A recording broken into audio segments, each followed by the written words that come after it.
Alexa bliss ने किया 2 साल बाद इन रिंग रिटर्न। जे उसो पहुंचे स्मैकडाउन कोडी रोड्स को फेस ऑफ करने। स्मैकडाउन की एंडिंग में एक बड़े सुपरस्टार ने किया रिटर्न। देखते हैं क्या क्या हुआ स्मैकडाउन में, चलिए बात करते हैं। और रो की तरह इस बार जे उसो ने ओपन किया स्मैकडाउन को with this big entrance from the crowd, eating and dancing all the way. और उन्होंने कॉल आउट किया कोडी रोड्स को। फिर हुई कोडी रोड्स की एंट्रेंस, लेकिन हमें देखने को नहीं मिली विंग्ड ईगल टाइटल। मेरे हिसाब से WWE ने विंग्ड ईगल टाइटल फिर से गायब कर दिया है, अब वो शायद देखने को नहीं मिलेगा। जे उसो उन्हें बोलते हैं कि उनको कोडी रोड या गंथर में से किसी एक को चुनना पड़ेगा, तो कोडी रोड्स बोलते हैं he is proud of him. लेकिन अगर जे उसो उनको चुनते हैं तो उनको वो डिफीट करेंगे, लेकिन उससे पहले पार्टी कर लेते हैं। फिर कर देते हैं इनको interrupt Jacob Fatu and Tama tonga. टामा tonga ring में आते ही अपना सिग्नेचर वर्ड करते हैं।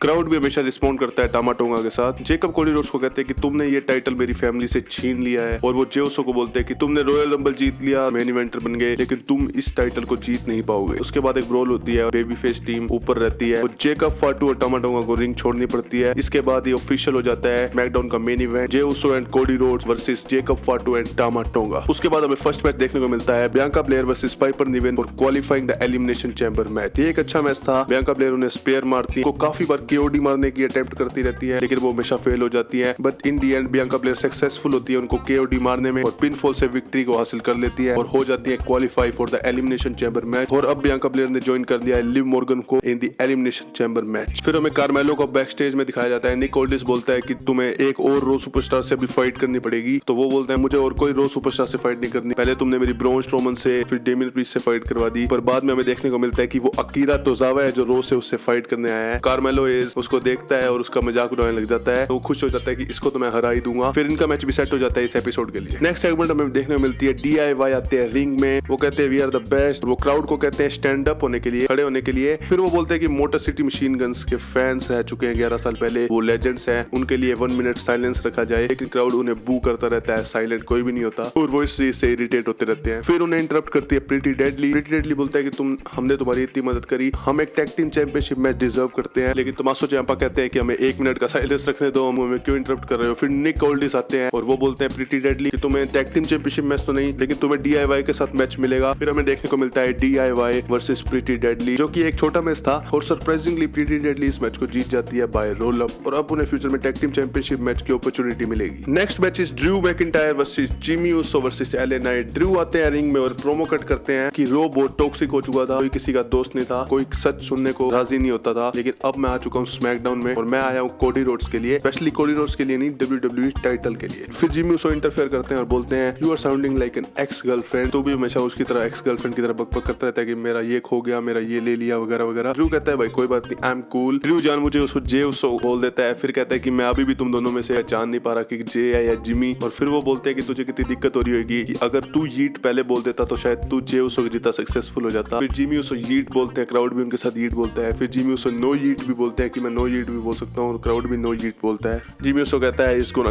Kick his ass. फिर LA नाइट इंटरप्ट कर देते हैं और LA नाइट बोलते हैं ड्रू मैकिंटायर को रोने की आदत है, और ड्रू मैकिंटायर को आजकल कह रहे हैं ड्रू मैकिंटायर। अपना कैच फ्रेज बोलते हैं whose game is it, LA Knight या।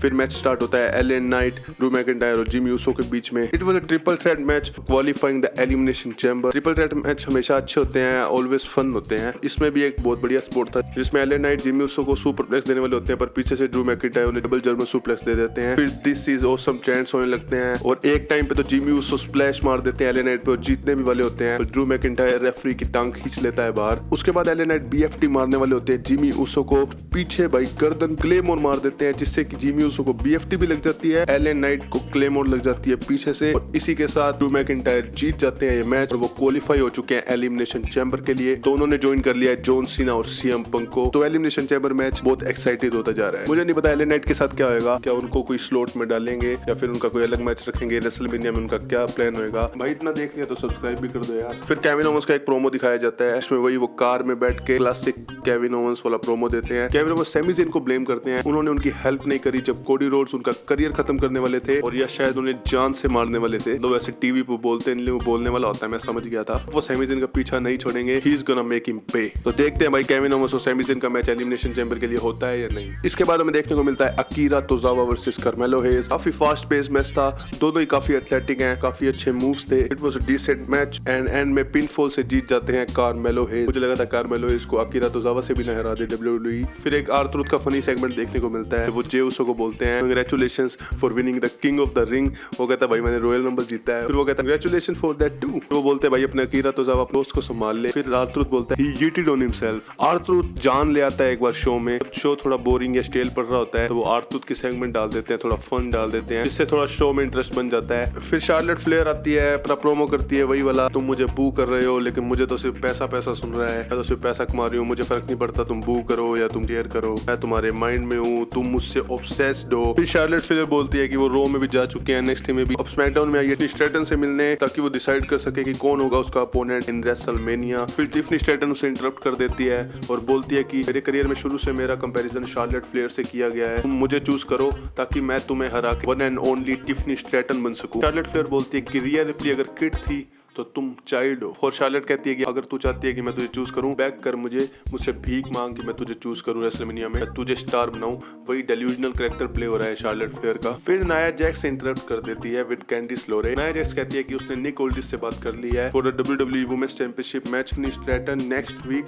सो नेक्स्ट वीक हमें देखने को मिलेगा Nia Jax versus Tiffany Stratton for the WWE women's championship match. मेरे को लगा था मैच एलिमिनेशन चैम्बर में होगा, ऐसा नहीं है। तो शार्लेट फ्लेयर कहती है ठीक है अगले वीक मैं तुम्हारा मैच देखूंगी, उसके बाद मैं डिसीजन लूंगी। फिर शार्लेट फ्लेयर थोड़ा ऑकवर्ड पोज लेती है क्योंकि अलेक्सा ब्लिस का शायद म्यूजिक हिट करना होता है उस टाइम, लेकिन वो 2 सेकंड बाद हिट करता है तो वो एक ऑकवर्ड सा पोज आता है बीच में। फिर अलेक्सा ब्लिस आती है, उसका मैच है कैंडिस लोरे के साथ for qualifying the elimination chamber. फिर हमें देखने को मिलता है अलेक्सा ब्लिस 2 साल बाद इन रिंग रिटर्न वर्सेस कैंडिस लोरे। मैच डिसेंट था, अलेक्सा ब्लिस को वापस रिंग में देख के बहुत बढ़िया लगा, नॉस्टैल्जिया आया जो पहले वो मूव्स मारा करती थी। फिर अलेक्सा ब्लिस जीत जाती है मैच को दे के एबिगेल डीडीटी और उन्होंने ज्वाइन कर लिया एलिमिनेशन चैम्बर में लिव मॉर्गन बियांका ब्लेयर को। फाइनली बारी आती है मेन इवेंट मैच की, Jey Uso and Cody Rhodes versus Jacob Fatu and Tama Tonga. ये भी एक गुड मैच था। तुम्हें पता है ये टैग टीम मैचेस कैसे वर्क करते हैं, लेकिन इसमें एक बहुत बढ़िया स्पॉट आया जिसमें कोडी रोड्स टॉप रोप कोडी कटर देते हैं जेकब फाटू को और वो सिर्फ 1 पे किक आउट कर देता है, वो बहुत तगड़ा लगा मुझे। उसके बाद तो एक बार जे उसो संभाल लेते हैं जेकब फाटू को रिंग साइड में और फिर कोडी रोड्स हिट कर देते हैं क्रॉस रोड्स ऑन टामा टोंगा और जीत जाते हैं मैच